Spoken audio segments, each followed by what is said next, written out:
नमस्कार साथियों। मैं शास्त्री महेंद्र नाग अपने यूट्यूब चैनल ज्ञानोदय संस्कृतम पर आपका हार्दिक स्वागत अभिनंदन करता हूँ। पिछले वीडियो में हमने संस्कृत व्याकरण के त्रिमुनियों के बारे में अध्ययन किया था। उसमें से पाणिनि का अध्ययन अपन ने पूर्णतः पढ़ लिया था, उनकी कृतियों के बारे में पढ़ लिया था। आज हम इसी क्रम में आगे कात्यायन और पतंजलि का जीवन परिचय और उनकी कृतियों का अध्ययन करेंगे।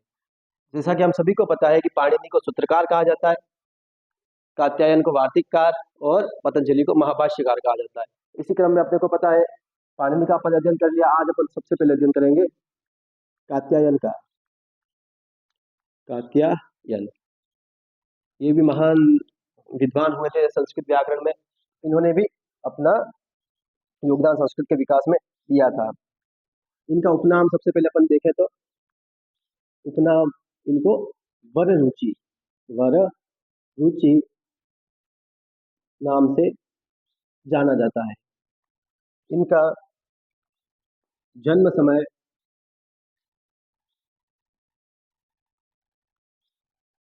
ये जो है पाणिनि जी के समकक्ष थे। इनका जन्म समय भी 400 ईसा पूर्व के लगभग माना जाता है। इनके गुरु का नाम भी उपवर्षाचार्य है।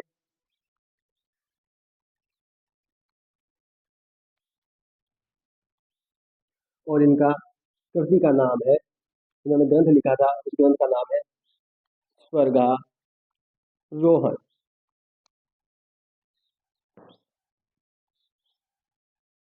इसके बाद इनको आपको ध्यान में होगा, इनको एक और क्या कहा जाता है, वार्तिककार भी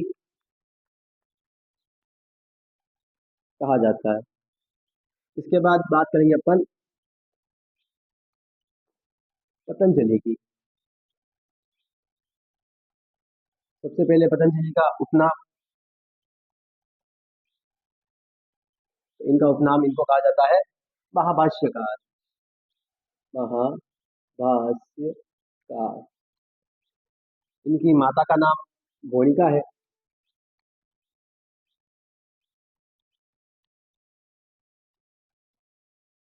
देखिए साथियों, अगर आप रीट की संस्कृत विषय में अच्छे नंबर लाना चाहते हैं तो मेरे यूट्यूब चैनल को सब्सक्राइब करें और मेरे इन वीडियो को पूरा देखें, क्योंकि ये मैं अपने सेल्फ से नोट बनाए हुए हैं। मैंने खुद इन्हीं नोट्स को पढ़ के इस रीट की परीक्षा पास किया तथा वर्तमान में गवर्नमेंट सेवा में हूँ। तो आप भी इन नोट्स को एग्जैक्ट लिखें और इनसे तैयारी करें। इनसे बाहर आपके कुछ भी नहीं आएगा। आप लिखें माता का नाम घोड़िका, इनका उपनाम महाभाष्यकार है तथा इनका जन्म समय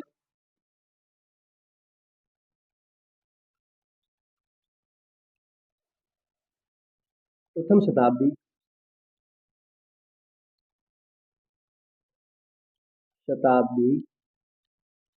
ईसा पूर्व है।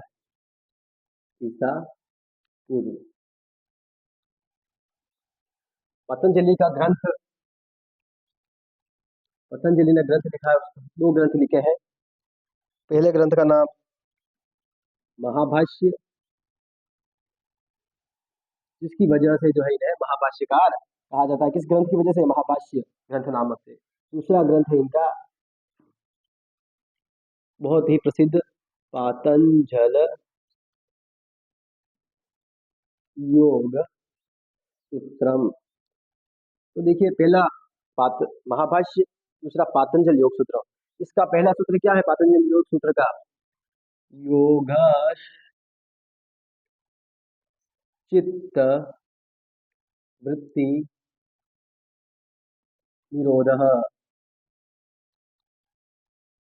ये इनका आप याद रखना, पहला पातंजल योग सूत्र ग्रंथ का पहला सूत्र है योगश्चित्त वृत्ति निरोध। इनको इनके जो सूत्र है इनको विष्टि कहा जाता है। क्या कहा जाता है इनको? विष्टि।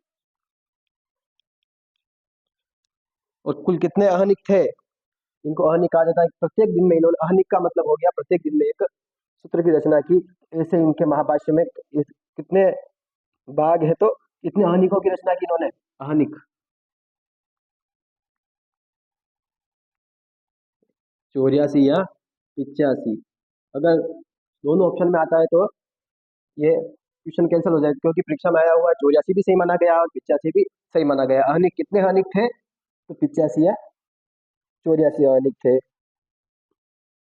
ये तो हो गया त्रिमुनियों के बारे में। पाणिनि ने अपन ने पिछले वीडियो में पढ़ लिया था।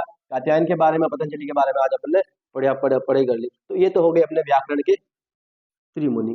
इसके बाद अगर अपन बात करें तो और भी कुछ ऐसे विद्वान हैं जिनका कि संस्कृत व्याकरण में कुछ योगदान है, कुछ रचनाएं की, उनका भी अपन इस क्रम में आगे अध्ययन करने वाले हैं। तो आप बने रहे वीडियो के साथ और आगे भी इस वीडियो को शेयर करें। धन्यवाद। ये तो त्रिमुनियों की अपन ने बात कर ली साथियों। अब कुछ ऐसे कुछ रचनाकार हुए जिनका कि वर्तमान समय में हुए हैं, आधुनिक काल में, उनके बारे में अपन अध्ययन करेंगे और जिनका कि हमें विवरण एग्जाम में पूछा गया है। इसमें पहला नाम आता है चौथे नंबर पर, पहला नाम आता है जयादित्य वामन। साथियों, जयादित्य और वामन दो अलग अलग व्यक्ति हैं जिन्होंने मिलकर एक ही रचना की, इसलिए इनका नाम साथ में लिया जाता है, जयादित्य वामन। इनके ग्रंथ का नाम है, इनकी पुस्तक कौन सी लिखी थी उन्होंने? पुस्तक, इनकी पुस्तक का नाम है काशिका वृत्ति। पुस्तक का नाम क्या है इनकी? काशिका वृत्ति। इसमें अध्याय कितने हैं? काशिका वृत्ति ग्रंथ में 8 अध्याय है, जिसमें से जयादित्य, दो व्यक्ति है, जयादित्य और वामन। तो जयादित्य ने लिखे हैं, जयादित्य ने लिखे हैं 1 से 5 अध्याय और वामन ने लिखे हैं 5 से 6 से 8 अध्याय।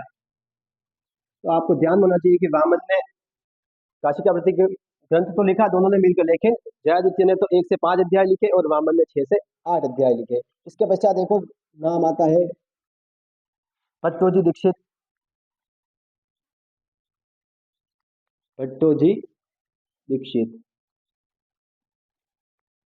ये मुख्य रचनाकार हुए हैं वर्तमान आधुनिक काल के। इनकी कुछ पुस्तकें हैं जिनका क्वेश्चन एग्जाम में आए हुए हैं, first level, second level, first grade, second grade, प्रत्येक इनसे क्वेश्चन आता रहता है, क्योंकि एक बहुत ही प्रसिद्ध पुस्तक है इनकी। उसका नाम है व्याकरण सिद्धांत कौमुदी। व्याकरण सिद्धांत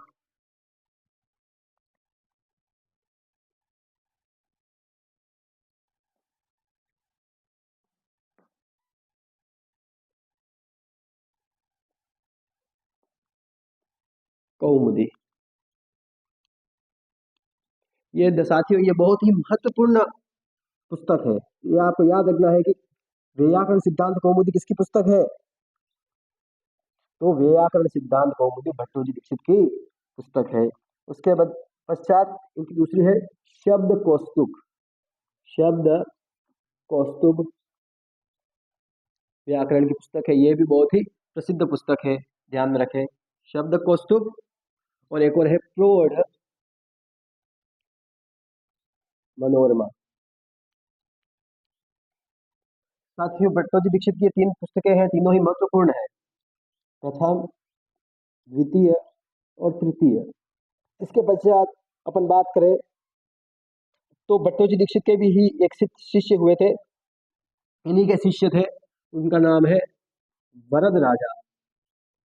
वरद राजा, वरद राजा, ये किसके शिष्य थे?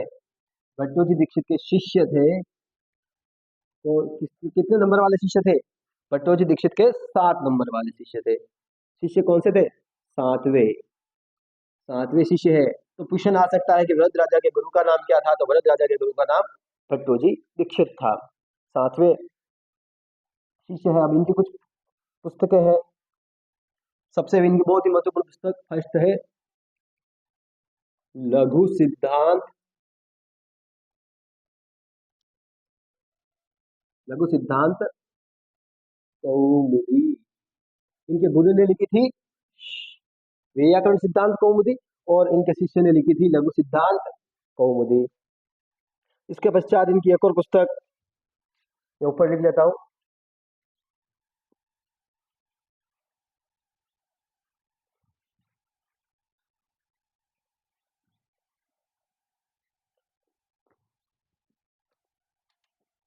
अपन पढ़ रहे थे वरद राज राजाचार्य या वरद राजा आचार्य।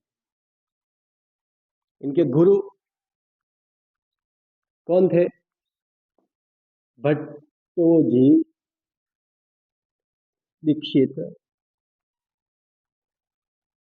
के 7वें शिष्य थे। कौन से नंबर वाले? ये प्रश्न आया हुआ है मित्रों, इसीलिए मैं आपको बता रहा हूँ कि ये भट्टोजी दीक्षित के 7वें शिष्य थे, 7 नंबर वाले शिष्य थे। इनकी पुस्तकें, रचनाएं या पुस्तकें, पहली पुस्तक है इनकी लघु सिद्धांत कौमुदी। ये बहुत ही प्रसिद्ध पुस्तक है मित्रों, लघु सिद्धांत कौमुदी। बहुत ही व्याकरण की सर्वप्रतिष्ठित वर्तमान समय में जो पुस्तक है उसका नाम है लघु सिद्धांत कौमुदी।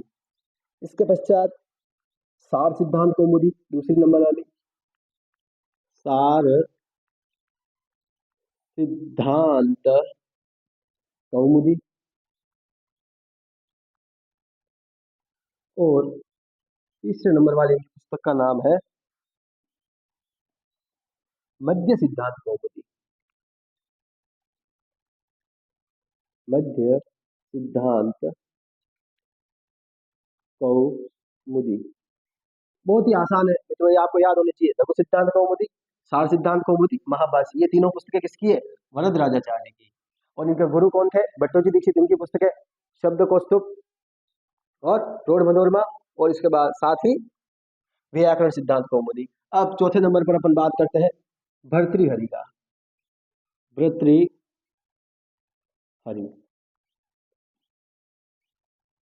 इनकी पुस्तक, इन्होंने भी संस्कृत में व्याकरण के लिए कुछ पुस्तकें लिखी है, उनका अपन वर्णन करेंगे। अपन सब जानते हैं भर्तृहरि कौन था, उनकी पुस्तक है। इन्होंने, इनकी पुस्तक का नाम है रचना, इसका नाम है वाक्य पदीयम। दोस्तों आपको ये बात ध्यान रखनी है कि ये पहले ऐसे रचनाकार है जिन्होंने वाक्य पदीयम लिखी, और किस तरीके से लिखी? तो दार्शनिक ग्रंथ है ये ग्रंथ, प्रथम दार्शनिक ग्रंथ तो है, लेकिन प्रथम ग्रंथ है संस्कृत व्याकरण का। प्रथम ग्रंथ किस चीज का? संस्कृत व्याकरण का। संस्कृत व्याकरण का पहला दार्शनिक ग्रंथ जिसका नाम है वाक्यपदीयम, और इसके रचनाकार थे भर्तृहरि। आपको ध्यान में आ गया होगा। इनके 3 कांड है वाक्यपदीयम के। कांडों में लिखी गई है। कांड कितने हैं? 3। पहला ब्रह्म कांड,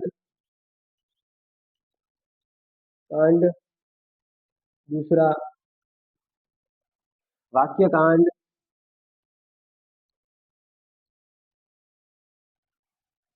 और तीसरा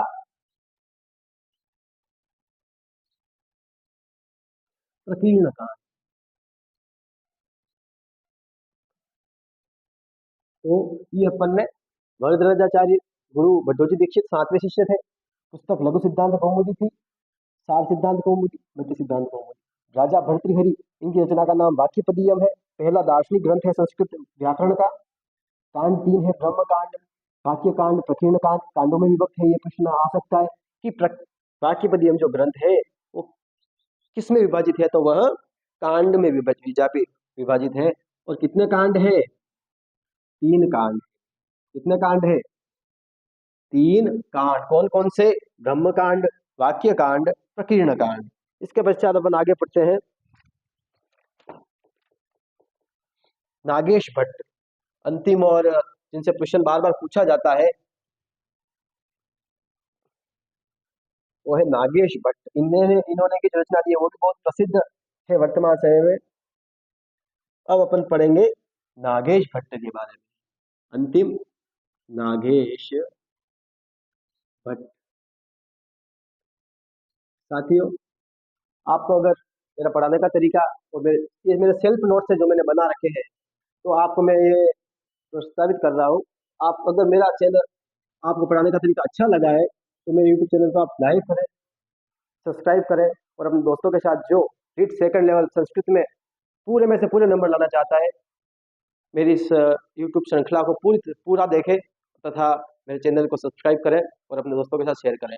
नागेश भट्ट, अपन बात कर रहे थे नागेश भट्ट, इनकी कुछ पुस्तकें हैं बहुत महत्वपूर्ण। सबसे पहला नागेश भट्ट की पुस्तक है लघु शब्देन्दु, लघु शब्देन्दु शेखर। दूसरी पुस्तक है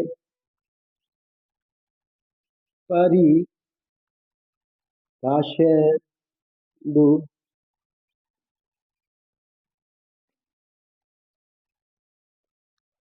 शेखर।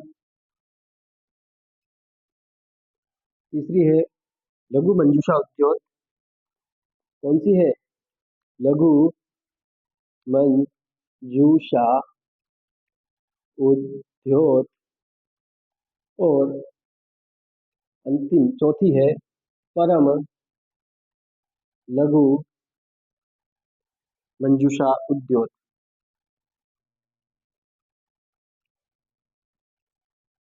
उद्योत ये साथियों अपन ने इस आज के एपिसोड में कुछ जो महान रचनाकार हुए थे संस्कृत व्याकरण के उनके बारे में अध्ययन किया। अगर आपको और भी किसी प्रकार की समस्या है तो मेरे कमेंट बॉक्स में आकर कमेंट करें और बाकी का अपन कल जो है इसके आगे का वर्णमाला ज्ञान और वैश्विक सूत्रों के बारे में अध्ययन करेंगे। धन्यवाद।